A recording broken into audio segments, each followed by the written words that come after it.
Greetings everyone, welcome to my review of Sonic Universe 43, the third part of the Secret Freedom Fighters arc. Now so far these guys haven't been doing too well. I mean, Silver's team is buried under rock, and Elias's team has been thrown down a big pit. So will things get better for them? Well, let's find out. The issue starts with a flashback thousands of years ago to the Forgotten Wars. Now, for those who don't know, the Forgotten Wars is a conflict that took place between the Ixis Wizards and the Albion Knights. And, of course, it pretty much almost devastated the world. And, yeah. Anyway, Ixis Mogul looks out to the Albion Knights, and Ixis Vale arrives to deliver news. It turns out that the Albion Knights are resorting to, deceitful tactics and trickery. And, of course, Ixis Mogul is not surprised because, the Ixis Wizards are known for their deceptions and trickery. And he pretty much remarks that it will take a small army to defeat the last Ixis Wizard. Anyway, back in the present, Silver's team managed to escape the tomb thanks to Shard's Mega Buster. And Shard wants to continue to pursue Jeffrey, but Silver and Larry are tired, and Silver especially because he had to hold up all those rocks to prevent them from getting crushed.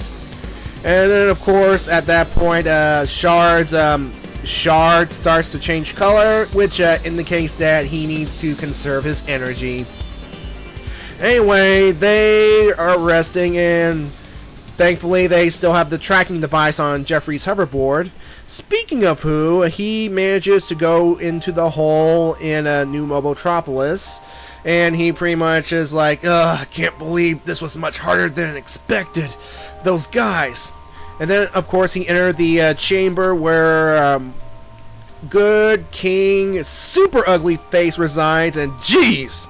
And even he's surprised that of Nagus' super ugly mode. But then Nagus explains that it's a side effect of, Eggman's doing. And then, of course, using the Chaos Emerald, he changes back to regular ugly mode. So then, of course, Jeffrey presents the bones, and then that's when Nagus explains to him what he's going to do. He's going to use the bones to pretty much cast a spell in this chamber, which, by the way, it's underneath the Royal Military Headquarters, where the Council now resides. And then, of course, what he's going to do is he's going to cast a spell that will take control of the entire Council and everybody inside, and pretty much with some bunch of puppet rulers at his command, he will use New Mobotropolis to pretty much cause the Ixis resurgence. Dun dun dun. Of course, Jeffrey's like, no! I thought you were going to make a positive contribution. That's why I joined you. And, of course, Nagus is like, hey, you serve me, you do what I say. And besides, even if you were to stop me, who will help you? The Freedom Fighters? You're in this deep, just like me, so deal with it. And then, of course, Jeffrey pretty much has to comply. And, of course, this face right here of Jeffrey having a little breakdown. Dude, this is what you get for pretty much siding with someone who is obviously evil.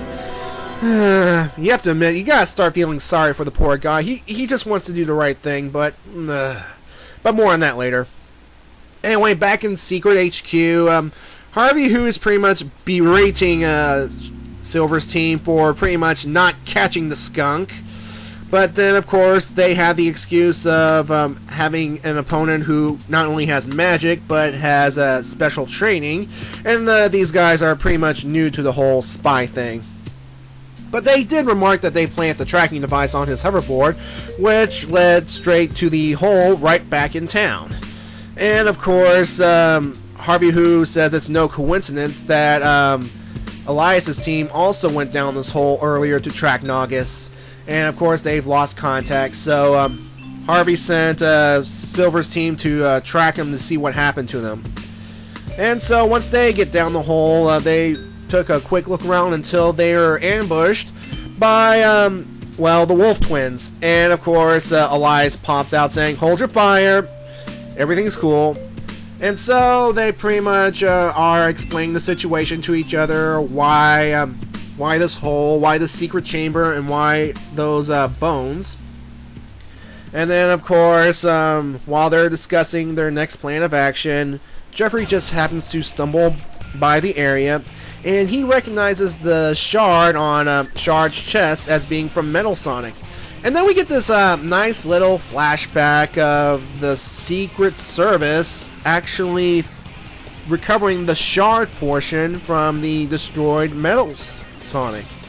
And of course, they find out that its core programming is inside the actual shard. So I think that's cool that the actual shard is actually contains Metal Sonic or Shard's personality. And the entire body that we see Shard in now, that's completely brand new, built from the ground up. Well, almost. But I like to point out that this little flashback here, we have Valdez is with the group. Now, this wouldn't be a problem except, well, we're dealing with a major continuity error, folks.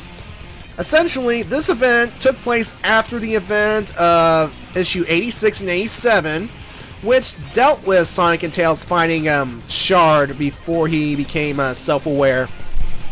And that event took place after the issue where Eggman comes strolling in and takes over Robotropolis.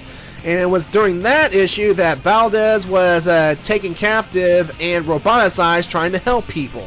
So, yeah, big goof up. But I read on the forums that, well, Tracy Yardley and Ian Flynn did not catch the mistake. So, yeah, we're just going to have to deal with it. Anyway, basically seeing the shard, Jeffrey puts 2 and 2 together that Rotor and Uncle Chuck are involved somehow, and of course he figures Harvey Who might be involved as well.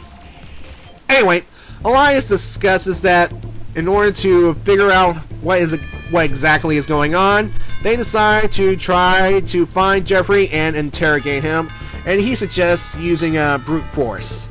But then of course Silver comes up with an alternative idea of just talking to him. And then Elias is pretty much against the idea, but given their history, I don't blame him. But of course, Lyco pretty much says, well, let Silver speak, don't make this personal. And then of course Silver explains that he understands what Jeffrey's going through. He wants to do the right thing, but he kind of falls in with a bad crowd, and he has no one to rely on, unlike Silver, who has a team now. And then of course Elias is like, okay, we'll try it your way, but if there's any trouble, we're moving in. And so the next day, out in the park, Silver just happens to stroll up to Jeffrey sitting on the bench. And then of course Jeffrey's like, hey, how's it going? No hard feelings. And Silver's like, you buried us alive. And of course it's all part of the job. I mean, things were stacked against me. And then of course this pretty much explains that it's like, oh, that was me? And Jeffrey's like, dude, I know who you are. Let's sit down and talk. And then, of course, Silver explains about how he did some research on Jeffrey ever since he arrived in this time period. And he explains how Jeffrey's all conflicted, how he pretty much wants to do the right thing. And, of course, he also brings up the fact that would his wife approve of what he's doing now? Of course, Silver's like, no, I didn't mean like that. I mean, it's like she would hate what you're doing now. And then, of course, Jeffrey's like, you're right, but it's too late for me, kid. And yeah, because Jeffrey knows he's in deep. He knows that will not end well for him. And then, of course, Silver's like, you can still help us save him. And Jeffrey's like, alright, here's his plan. He's going to take control of the council, stop him. And Jeffrey walks away saying he has no future. So, yeah, again, another, you gotta feel sorry for him. I mean, it's making me feel sorry for the Skunk Boy. But then, of course, after getting all the information, Elias jumps down from the tree, and the rest of the secret freedom fighters appear from various locations. Well, at least their stealth is improving. Anyway, back in the secret HQ, Harvey, who remarks that it was actually a good idea to actually directly talk to him. But he did not approve of Silver letting Jeffrey go. But Elias believes that if things do not go exactly their way, and in Jeffrey's current state, it could benefit the secret freedom fighters and hurt Naugus.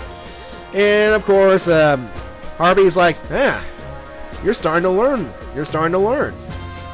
And then, of course, they are preparing to move in to stop Naugus. And Elias questions, why can't we let the people know about what's going on? And Harvey, who explains that Naugus can cover their tracks, they'll expose all of them, Nicole, Uncle Chuck, as traitors, and they can't have that. The idea is to pretty much get rid of Naugus from the shadows so that the people remain completely oblivious. So anyway, they suit up and they pretty much go for it. There you go. They're going to go down and try and stop Naugus. And that's where the issue ends, folks. Overall, I like this issue because, well, there's actual character development. I mean, not everything has to be like, pow, pow, ow, blast. Now, some of the good moments can be moments where people develop their characters, change the way they're thinking, moving things along, and I like that. Now, for example, good old Silver, he's come a long way from the guy we first met saying, "Hey, Sonic, you're the traitor," or "Rotor, you're the traitor." He's really using his head. I mean, the idea to actually talk down to good old Skunk Boy to get the information, I mean, that's impressive enough to actually impress Harvey Who, and wow. I mean, under the right medium, this guy can really... See, I like this guy during the story arc so far, so yeah. Now, speaking of Skunk Boy, you have to really feel bad for him now because, again, he wants to do the right thing. He was a boy when he got conned into Naugus's web, and, well, from that point forward, he remained trapped to this day. I mean, he had no choice but to serve him. I mean, he's the only thing he has left, and he knows that he's screwed because I don't know what will happen to him. I don't know if he will get a pardon, period, or he'll end up in jail, or Trollface will ultimately screw him over. I mean, I don't see this ending happily for Jeffrey, so yeah. Now, of course, again, there was that whole little thing of continuity with Valdez, but again, that's due to a mistake the creators have admitted on the forums. But if you could just ignore that, if you could just ignore that portion, then the whole thing with Shard's memory core inside the crystal, that's actually kind of cool, really. So I'm going to give this issue an 8.9 out of 10, and looks like things are really, they're approaching their climax, folks, and, well, will New Mobotropolis be saved? Will things work out for everybody involved? And what about Sonic and the other teams? What will happen to them if things go bad or good for in the events of this issue? So yeah. Anyway, thank you for watching this review, and I will see you next time.